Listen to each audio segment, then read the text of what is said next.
Bilangan bulat soal nomor 5. Dalam suatu turnamen ditentukan bahwa peserta yang menang memperoleh skor 4, peserta yang seri mendapatkan skor 2, dan peserta yang kalah mendapat skor -1.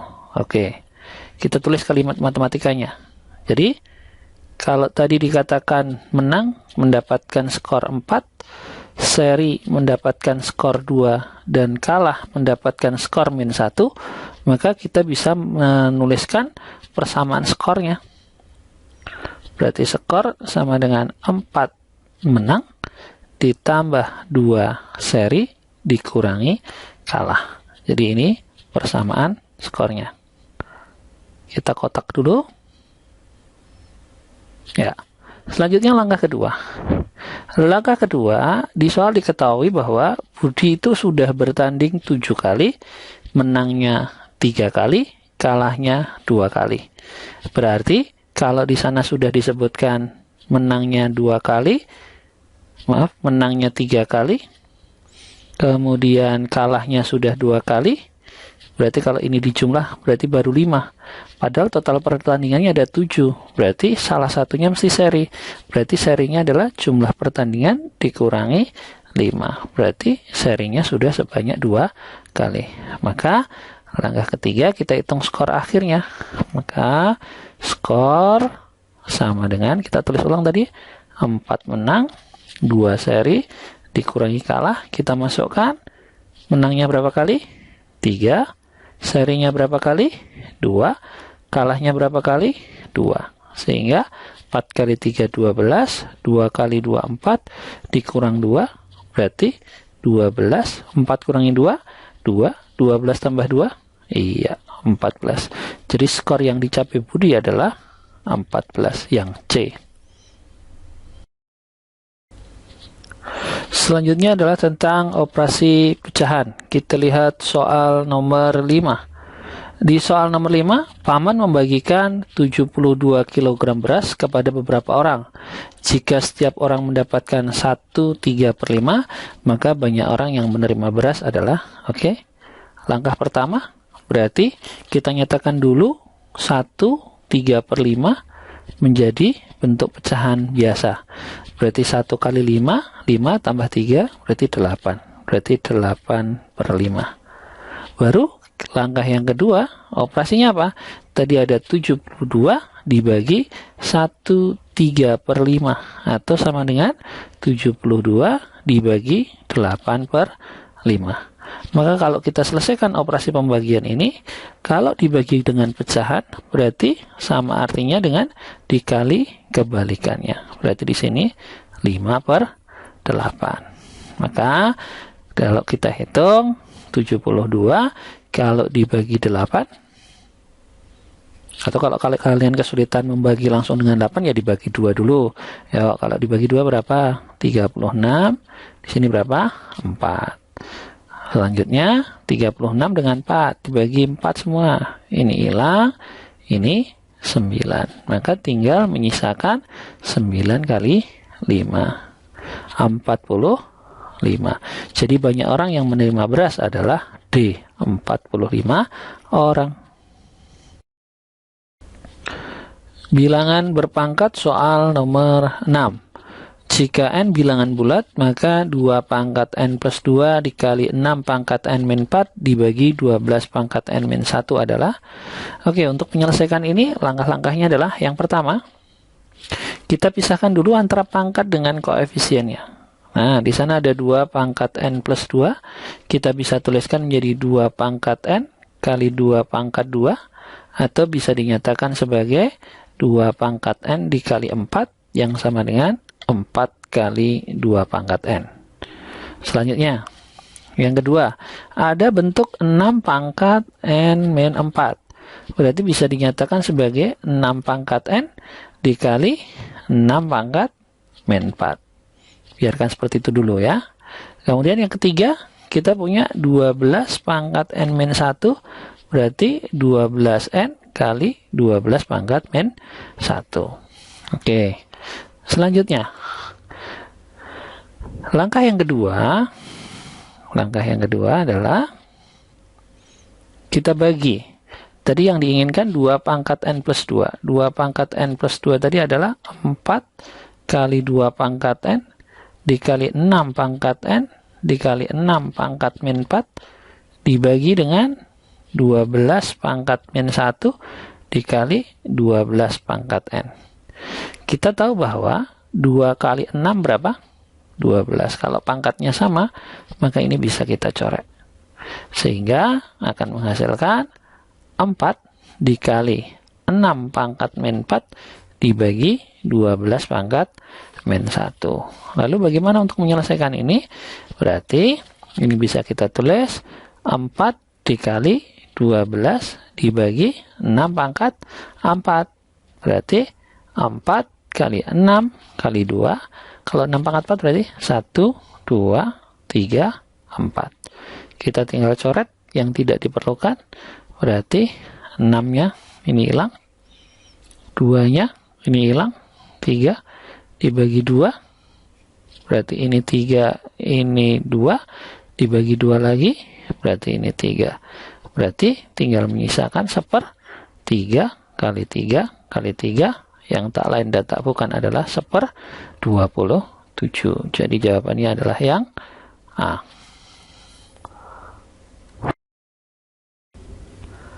Bilangan bentuk akar soal nomor 5. Bentuk sederhana dari 6 kali 3 plus akar 5 kali 3 min akar 5 dibagi 2 plus akar 6. Oke, langkah pertama. Kita ingat dulu kalau ada bentuk A plus B dikali A min B bisa dituliskan sebagai apa? Iya, A kuadrat min B kuadrat. Sehingga kalau di sana ada 3 plus akar 5 dikali dengan 3 min akar 5 akan sama dengan 3 kuadrat dikurangi akar 5 kuadrat. Berarti 3 kuadrat berapa? Iya, 9. Akar 5 kuadrat 5. 9 kurangi 5 4. Sip. Oke, berikutnya langkah kedua. Langkah kedua berarti kita bisa tuliskan 6 dikali 4 dibagi 2 plus akar 6. Ingat, kalau ada bentuk akar di bawah, berarti ini kita kalikan dengan sekawan atau konjugitnya. Apa konjugit dari 2 plus akar 6? Pinter, 2 min akar 6. Di sini juga 2 min akar 6. Sehingga kita bisa kalikan di sini. Kita lihat yang bawah dulu. Ada 2 plus akar 6 dikali 2 min akar 6. Berarti jadinya apa?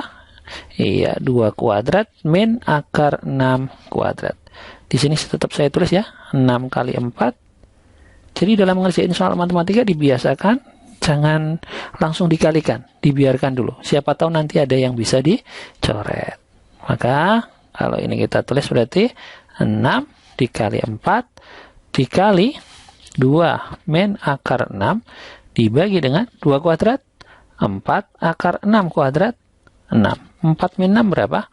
Min 2. Nah, min 2 berarti bisa dicoret dengan ini. Berarti di sini masih min 2. Sehingga 6 kali min 2 min 12 dikali 2 min akar 6. Atau kalau ini kita sederhanakan min 12 kali min 12 dikali 2 berarti minus 24, min dikali min jadi plus 12 akar 6. Jadi min 24 plus 12 akar 6. Jadi jawaban yang diminta adalah yang B. Pola barisan bilangan. Kita lihat soal nomor 6. Perhatikan pola berikut. Nah, di sini kalau kita lihat di pola pertama ini panjangnya 4. Ini panjangnya di pola kedua 5. Ini ada 1, 2, 3, 4, 5, 6. Berarti selalu bertambah 1 ya. 7.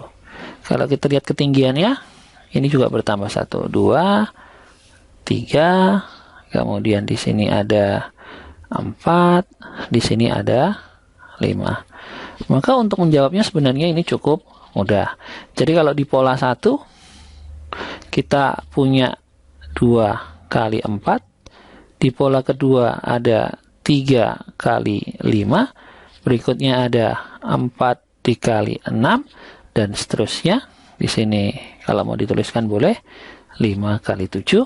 Maka kita cari saja pola yang memenuhi ini.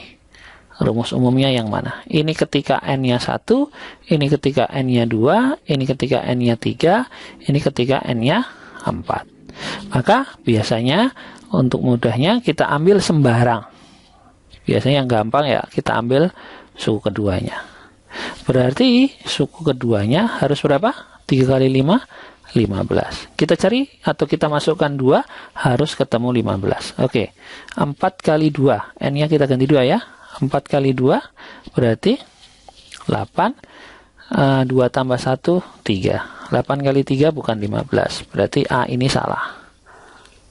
Berikutnya, N-nya 2. 2 tambah 1, 3. Berarti di sini 2 kali 3 kuadrat, 9. Juga salah. Karena jawabannya harus berapa? 15. Yang ketiga, masukkan 2. 3 kali 2, 6. 6 min 1, iya, 5. 2 tambah 1, 3. Berarti 15. Oke, kita simpan dulu. Berikutnya, 2 tambah 3, 5. 2 tambah 1, 3. Juga 15. Nah, karena ada 2 nilai yang sama, berarti kita harus nyoba yang lainnya. Misalkan, kita masukkan 4. Berarti U4-nya harus ketemu berapa? 5 kali 7, 35. Yuk kita masukkan 4 yang menghasilkan 35. Kita hapus dulu yang ini tadi. Nah, sekarang kita masukkan 4.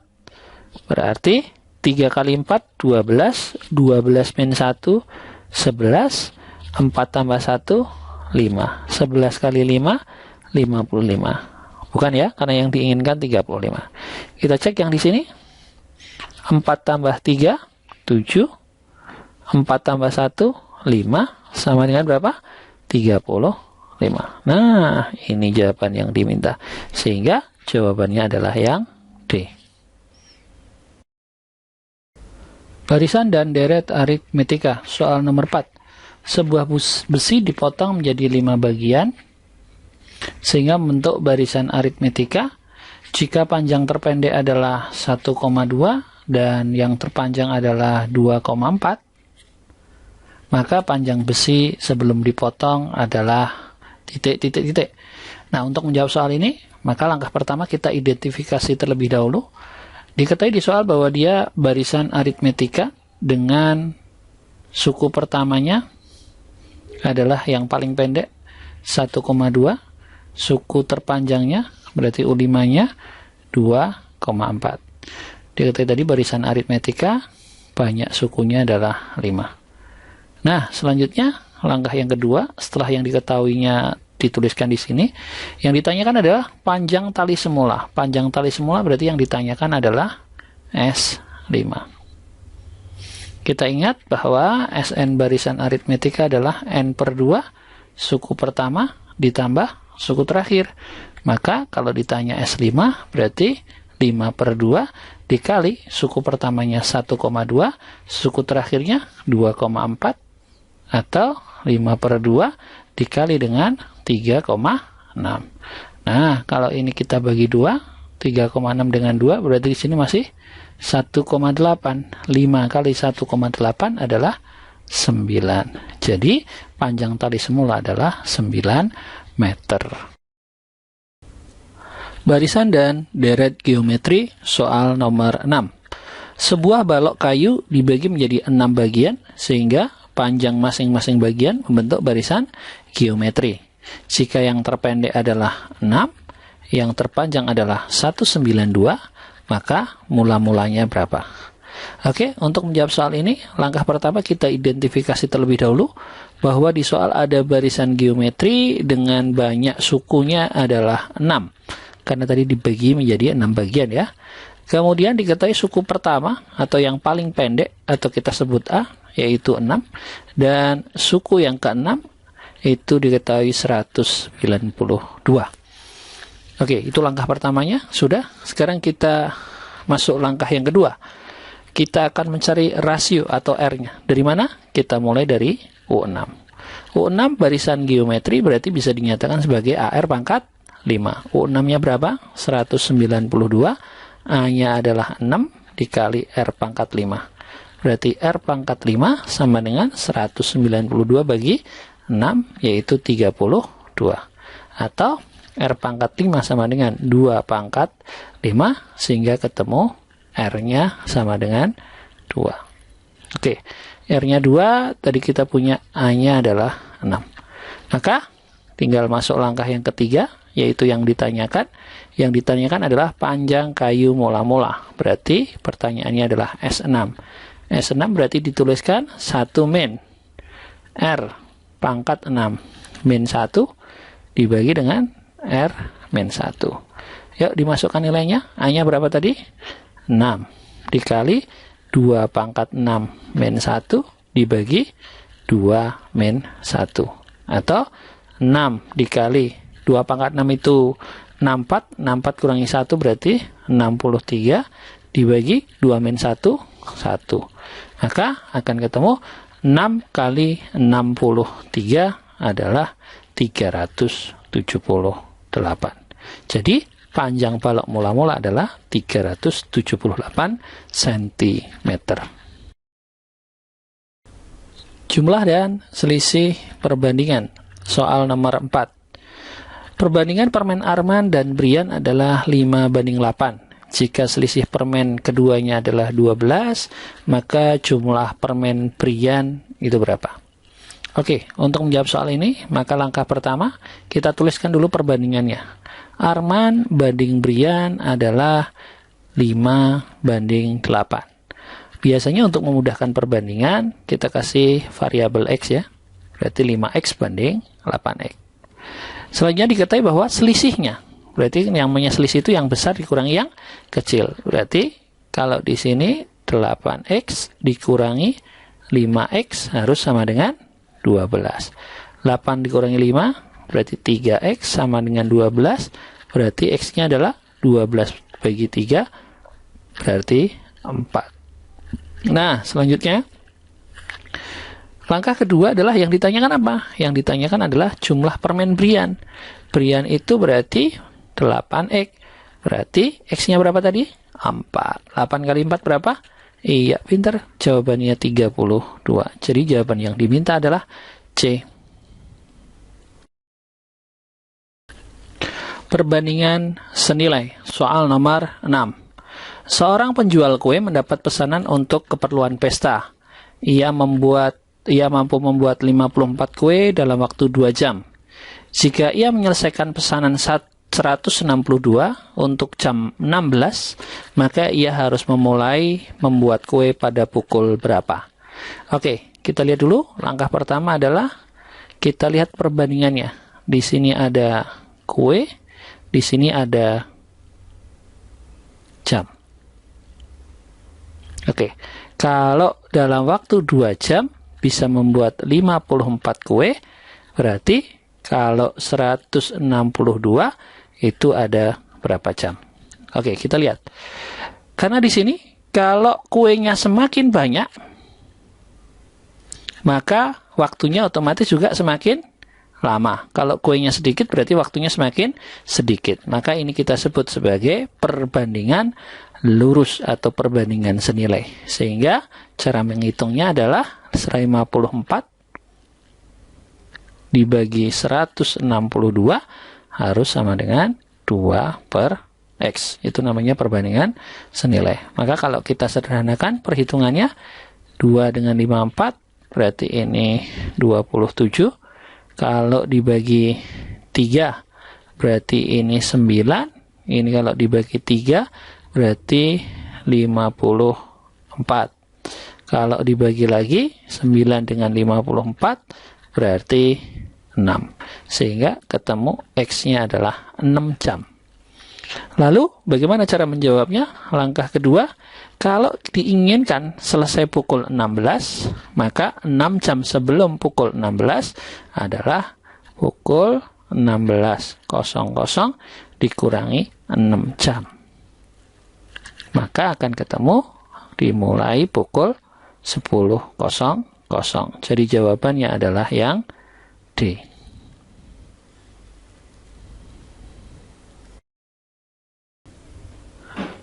Perbandingan berbalik nilai soal nomor 5. Pembangunan sebuah gedung direncanakan selesai selama 22 hari oleh 24 orang pekerja. Setelah dikerjakan 10 hari, ternyata pekerjaan berhenti selama 4 hari. Jika kemampuan bekerja setiap orang sama dan agar pembangunan gedung selesai tepat waktu, maka banyak pekerja tambahan yang diperlukan adalah. Oke, kita pahami permasalahannya dulu. Berarti permasalahannya di sini antara hari dengan pekerja. Oke, kita buat tabel sederhana seperti ini. Oke, berarti kalau pekerjanya kita perbanyak, maka mestinya jumlah harinya semakin sedikit. Berarti ini artinya soalnya tentang perbandingan berbalik nilai. Atau sebaliknya, kalau harinya kita perbesar, berarti pekerjaannya semakin sedikit. Oke, di soal tadi pekerjaan direncanakan selesai dalam 22 hari dan sudah dikerjakan dalam waktu 10 hari. Berarti masih tersisa 12 hari. Berarti untuk 12 hari, pekerja yang dibutuhkan masih 24. Ini agar tersisa. Ternyata dihentikan selama 4 hari. Kalau dihentikan selama 4 hari, berarti waktu yang tersisa tinggal 12 kurangi 4. 12 kurangi 4 berapa? 8. Nah, berapa banyak pekerjanya? Oke, kita hitung dulu banyak pekerjanya. Maka, kalau ini kita selesaikan, karena ini perbandingan terbalik ya. Tadi terbalik karena kalau pekerjanya ditambah, maka harinya semakin sedikit. Kita bisa menuliskan 12 per 8 sama dengan X dibagi 24. Berarti kalau kita coret di sini 8 dengan 24, berarti di sini 3, berarti ketemu X-nya 36. Ya, X-nya 36. Maka karena yang ditanyakan adalah berapa tambahan pekerjanya, padahal tadi kita membutuhkan 36, pekerja yang sudah tersedia ada 24, berarti 36 kurangi 24, berarti ada 12 pekerja yang harus ditambahkan. Jadi jawabannya adalah C. Skala soal nomor 5. Kolam ikan Pak Yanuar berbentuk persegi pada denah berskala 1:900. Jika digambar luasnya adalah 4 cm persegi, maka keliling sebenarnya kolam Pak Yanuar berapa? Oke, langkah pertama kita buat sketsanya dulu. Kolamnya Pak Yanuar bentuknya persegi atau bujur sangkar. Kalau digambar luasnya 4 cm persegi, berarti sisinya adalah akar 4, yaitu 2. Maka kelilingnya adalah 4S, berarti 4 kali 2 cm, berarti 8 cm. Yang kedua, langkah kedua, karena skalanya adalah 1:900, maka untuk keliling sebenarnya mestinya 8 cm dikali dengan 900. Berarti sama dengan 7.200 cm. Atau kalau kita konversi ke satuan meter, berarti 72 meter. Jadi jawaban yang diminta adalah yang B. Aritmetika sosial, soal nomor 5. Pak Doni membeli telur ayam sebanyak 1000 butir dengan harga per butir 450. Kemudian harus mengeluarkan uang sebesar 15.000 sebagai ongkos kirimnya. Selanjutnya, telur itu dijual dengan harga 600 pada awalnya. Tetapi setelah 1 minggu, ternyata ada 150 butir sehingga diturunkan menjadi 550. Ada satu lagi, yaitu ada 15 telur yang dibuang. Ya, karena apa? Karena busuk. Oke, sekarang yang pertama, kita bisa menghitung banyaknya telur dulu. Banyaknya telur yang dijual tadi ada 150. Kemudian ada 15 yang dibuang. Berarti kalau saya tambah ini ada 165. Kemudian total telur tadi ada 1000. Berarti kalau saya kurang 165, berarti jadi 835. Maka di sini kita bisa hitung, langkah yang kedua, kita bisa hitung harga jualnya ya. Harga jualnya. Harga jualnya berarti ada dua macam atau dua jenis. Yang pertama, 835 dijual dengan harga 600. Kemudian ada 150 telur yang dijual dengan harga 550. Kalau 835 dikali 600, maka akan ketemu 501.000. Sedangkan 150 dikali 550 akan ketemu angka 82.500.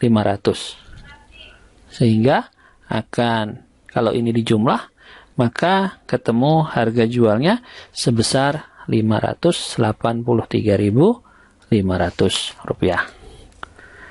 Kemudian, langkah ketiga, mestinya kita harus menghitung harga belinya. Harga belinya tadi ada 1000 telur, dikali dengan harga per telurnya adalah 450, tapi ingat, masih ditambah biaya kirimnya sebesar 15.000. Berarti 450.000 ditambah 15.000, berarti sama dengan 465.000. Oke. Langkah berikutnya atau langkah keempat, kita bisa menghitung labanya atau sekalian persentase labanya. Berarti persentase labanya adalah sama dengan harga jual dikurangi harga beli, berarti 583 dikurangi 465 dibagi 465 dikali 100%. Maka kalau ini dihitung akan ketemu di angka 25,45%. Jadi jawabannya adalah yang B. Ya.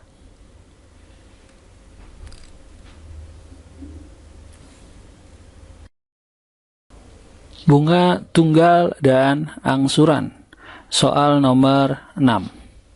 Nah, pada soal nomor 6, Pak Sastro ingin membeli sebuah sepeda motor seharga 15 juta. Sebesar 15 juta. Karena uang tidak cukup, menggunakan jasa leasing atau kredit. Jika uang muka yang disetorkan sebesar 3 juta, akan diangsur 12 kali dengan bunga 2%, maka besar angsuran yang harus dibayar Pak Sastro per bulan berapa? Oke, kita cari dulu pokok hutang dulu. Tadi diketahui bahwa harga motor 15 juta, kemudian DP-nya sebagai uang muka ada 3 juta, berarti harga pokoknya adalah 12 juta. Oke, selanjutnya, langkah yang kedua, diterapkan bunga 2%. Berarti kita hitung dulu bunga. Berarti bunga 2% dari harga pokok. Berarti 2 per 100 dikali 12 juta. Maka kalau ini kita sederhanakan perhitungannya, nolnya 2 kita buang.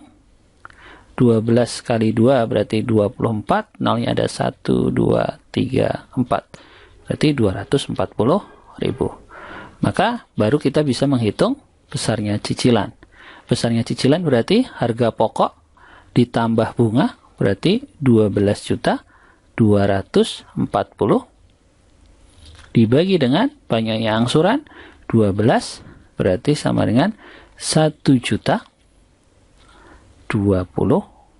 1.020.000. Jadi jawabannya adalah yang C ya, yang C.